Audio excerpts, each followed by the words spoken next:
Hi guys, and welcome to another video. In this video we are going to talk about my May hopefuls. I'm going to say hopefuls, I'll explain later in the video, but yeah, let's talk about what's on my plan for May.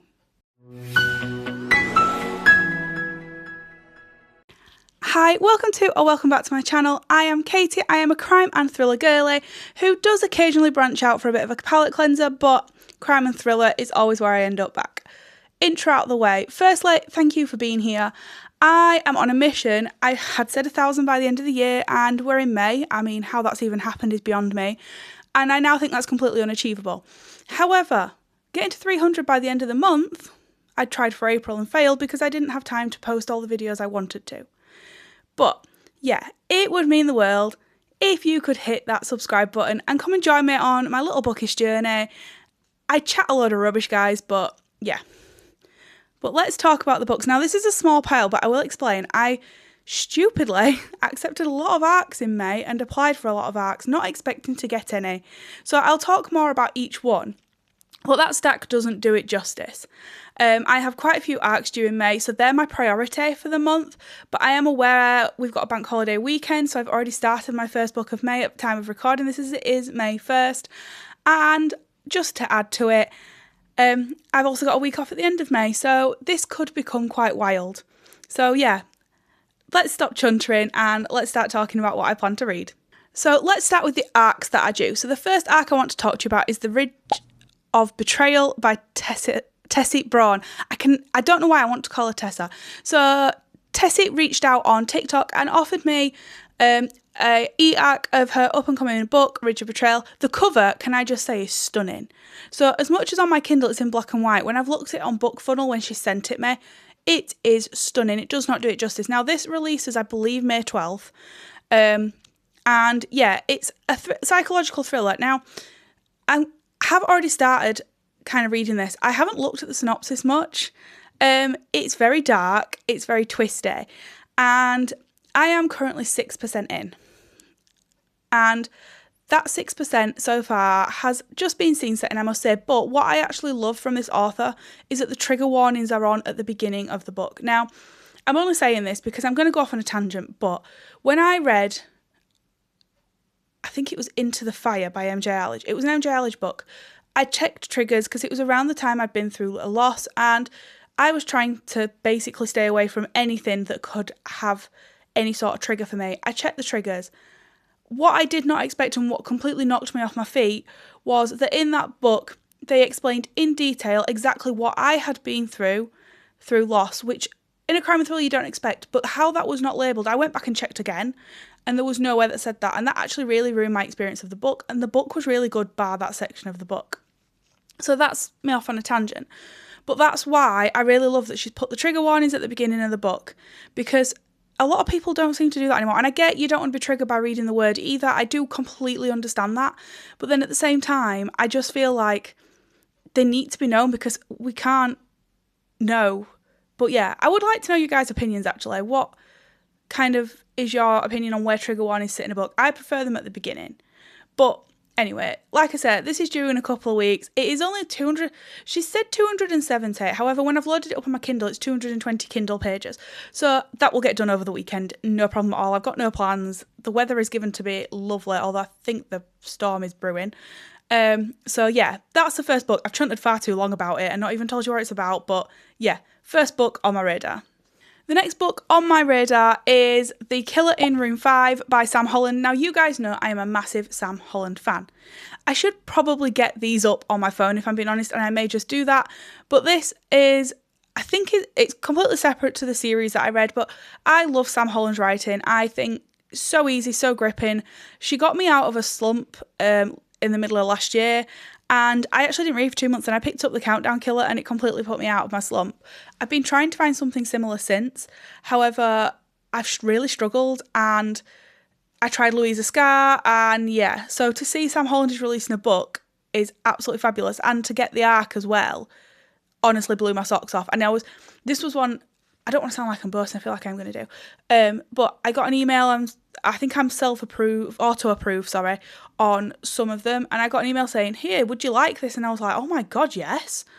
Like, blown away that these things happen. And like, I haven't talked about arcs for quite a while. I've kind of not been applying for them, and some of these have kind of cropped up, and I have applied for some of them, which I'll talk about. I am chuntering, but it just, yeah. Sorry, I'm just searching the blurb, and not looking at my phone is not working for me. The killer in, room 5. Oh, darn it. Right, sorry, you've got a really unedited thing going here. Let's read what this one is, because I remember reading it and thinking, oh my god. A terrible confession. In an isolated room in Hollow Pines, an infamous psychiatric hospital, Joe Sinclair is confessing to a violent murder.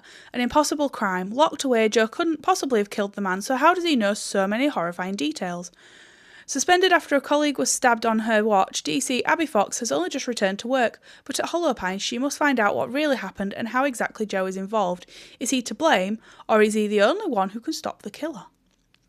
So I have already looked at this arc because I was like, need to pick this up immediately. However, I was a little bit annoyed because it's NetGalley's issue, nothing to do with Sam Holland or the publishers, but NetGalley have sent me it's basically a PDF. They do not realise that when we apply for e-arcs, it's not to read it as a PDF document. So when you take that to your Kindle, it's just a rolling document. So like chapter 1 will be here, and then if you've only got like half a page, you get my drift. And it's like, that irritates me, and it really ruins the reading experience for me. So yeah, I might have to read that on my iPad, which isn't ideal, but I want to enjoy the book for what it is and not struggle and slog through it because of a bad reading experience. Next up is The Library After Dark by Andy Pliego. Now, this is part of Insta Book Tours, but this is Insta Book Tours with a twist. Now, I did apply for this, and I did not expect to get it. It's quite creative. We have to do a lot more like media with it. It's not just a case of reading it and sticking your review on.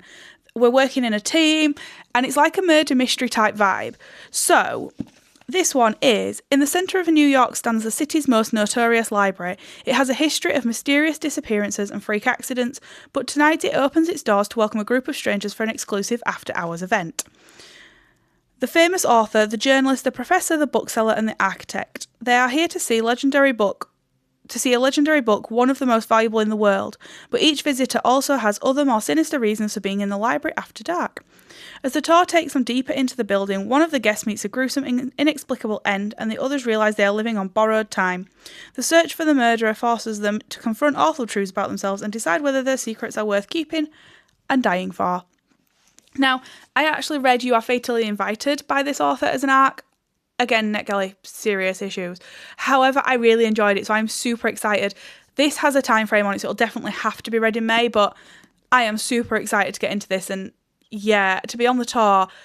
I'm hoping in my May wrap up at the end of the month, I can chat to you about this and kind of give you a bit of a glimpse as to what we posted, what was involved. I can't say too much right now, but oh my gosh, guys, I'm so excited for that one. The next book is The Gaia Project. I'm hoping I say that right, and that is by Kate Howard. So this actually releases, I think, the 28th of May, I want to say.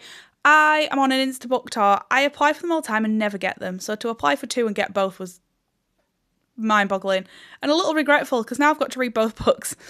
On a warm Italian evening, 14-year-old Gaia vanishes after walking away from a village festa. 2 decades later, the mystery still shadows everyone who knew her. Frank, the distant father who never understood, Paul, the American half-brother who had only just begun to, and Bree, who met Gaia during that long-ago holiday and found the girl's presence unsettling in ways she never faced. Now Bree returns to Italy with her young daughter whilst grieving for her mother and hoping to reconnect with Frank and Paul.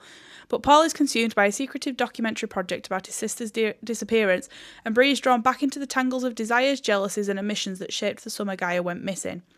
As past and present collide, painful truths about that night begin to surface, truths that threaten the fragile bonds Bree has rebuilt and force her to confront the consequences of what she witnessed. So, like I said, I've got to read this by the 29th of May, so this is at the back end of definitely my TBR. Probably read it in the middle of the month, but I do have the Spring Bank Week to read it, which is really helpful. But yeah, so again, Insta Book Tour. Fortunately, this is a case of just getting immersed in the book and posting my review. Does not need as much as the Andy Pliego book, but I am honestly so grateful. I don't want to come across when I'm going, oh God, I've got so many arcs, like too many. I don't want to come across as ungrateful. I am eternally grateful for the arcs that I receive. And yeah, I never imagined that this would become my life. And yeah, being a little side hustle's amazing. But yeah, I think, yeah, that's all I've got to say on it really. But I am excited to get into this one, and thank you again to Insta Book Tours for accepting it. And the book is in the post, so I can't wait to receive it and pick it up. Next up is Black Summer by M.W. Craven. Now, again, a library pick. I picked up The Puppet Show on a 99p Kindle deal in April, and I ended up picking it up.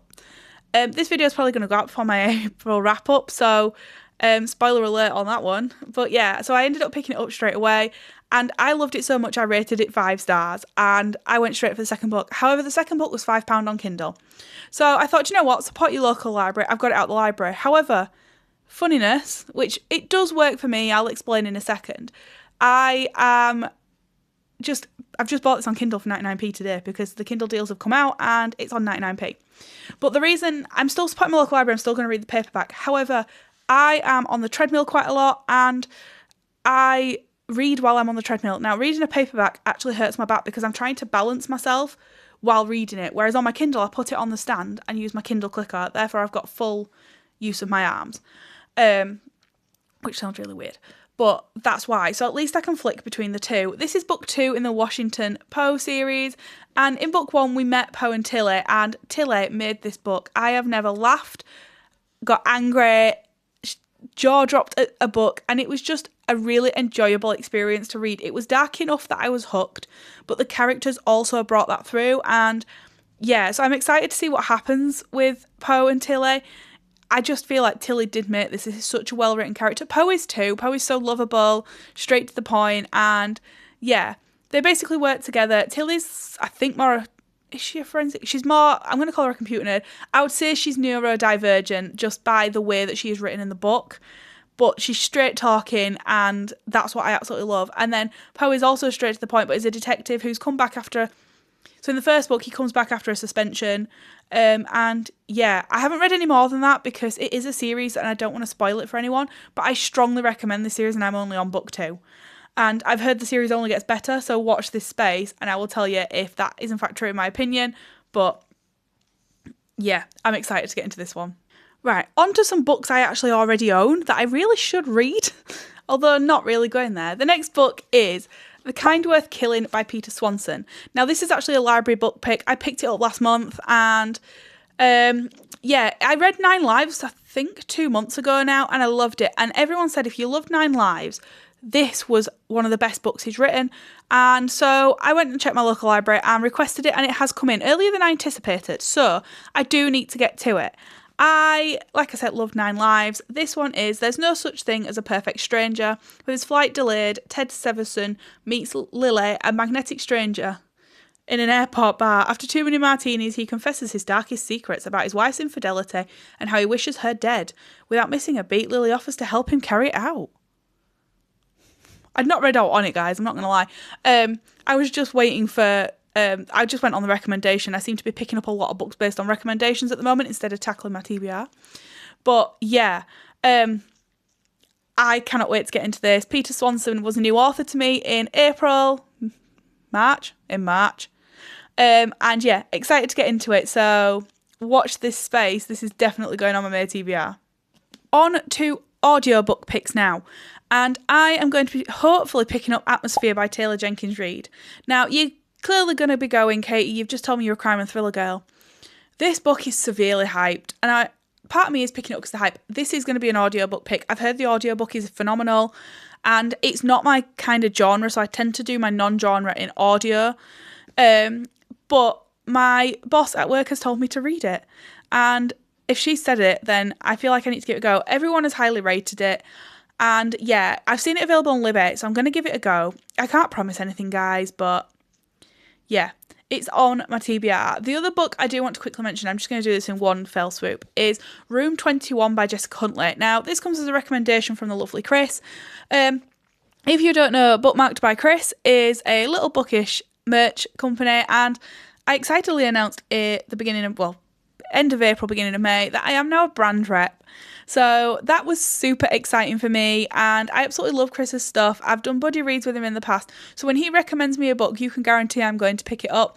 He absolutely loved this and hailed it, and as did Molly, who is also another amazing book talker friend of mine, and she also loved it and read it in a day. So you can guarantee that is going on my TBR. I need to make sure I balance up what I'm reading because I don't want to be reading too similar a storyline, but that's currently where we're at.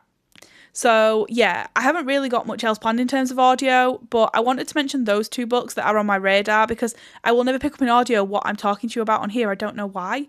It just seems to be the way I roll. I do also need to start reading some more books by the authors. So excitingly, in April, I booked to go to Harrogate in July for the Harrogate Theakston Crime Festival. And as much as I've read a lot of the author's books, there's some more I want to read. Now, C.M. Ewan is on there. Now, he has I Spy, and I got that on a 99p Kindle deal in April, so that may potentially be on my radar. I think because The Sun's coming out, I seem to be migrating to my Kindle. I don't know why, because there's nothing quite like reading a paperback in The Sun. I Spy was calling my name for a hot minute. I don't know why. But I kept seeing it in every shop I went in, and I didn't pick it up because I didn't have room in my bookcase. It came on 99p on Kindle, guys, so did I pick it up? Hell yes, I did. It's 99p. So yeah, it's on my radar. I want to start reading some books because obviously if I end up meeting some of these authors, I don't want to be like, oh yeah, your book's been sat on my TBR for a year or whatever. I want to be able to talk about the books with them. So definitely on my radar, I think, for this month, should I get through them. But yeah, that's basically the predominant one on my TBR, but yeah, I'm just starting to chunt right now, guys, but that's where we're at. Hello, future Kate recording here as part of the April TBR. I completely forgot to add my in-person book clubs into my TBR. I think I may have overestimated what I can get read. So the other book is The Butcher by Jennifer Hillier. This is highly recommended by Bookmarked by Chris. So when it was mentioned in my book club meeting, I kind of gasped and they were all like, well, that's the one we're picking. I've read nothing about it. I've heard Jennifer Hillier is dark and more potentially horror based. I don't know. So I'm excited to see where this is going to go, but oh my gosh. Yeah, it's just come 99p at time of recording this as well, so it's going to get prioritised, I'm sure, but I forgot to give it a mention. I'm going to call this video a wrap. I think that's where I am at with my May TBR. I don't want to go into too much more. I don't know how much I'm going to get read. I'm very much wanting to try and go down the route of gaming a bit more, colouring a bit more, doing more things that make me happy. In April, I did get into a bit of a mental health slump. And I'm not saying that because it's May 1st I'm out of that, but I've just realised I stopped doing the things I love because I was so tired, and it has completely affected me, my sleeping, my general mood, and I think that is all because I stopped doing the things I love because I was so tired. So all I was doing was working, coming home, going to bed, sleeping, getting up, going to work, and I think now the sun's coming out, that's obviously helping, but yeah, I just wanted to kind of, just do more things I love. So it might be that I read less, and that's okay. I feel like I don't want to read for the sake of it. I'm well on with my reading goal, and with the 6-week holidays approaching in July, I'm going to probably read half my reading goal in that 6 weeks. But yeah, that's a wrap, guys. Let me know if you've got this far. What books are you planning to read in April? What are you most excited for? And which one of these books do I need to prioritise? Because there are some in there that are known. So if any of those take your fancy, let me know which one I need to start with first. And thank you for joining me for another video. I know I've already said it once, but if you could hit that subscribe button, guys, it would mean the absolute world. And I will catch you all on the next video. Lots of love.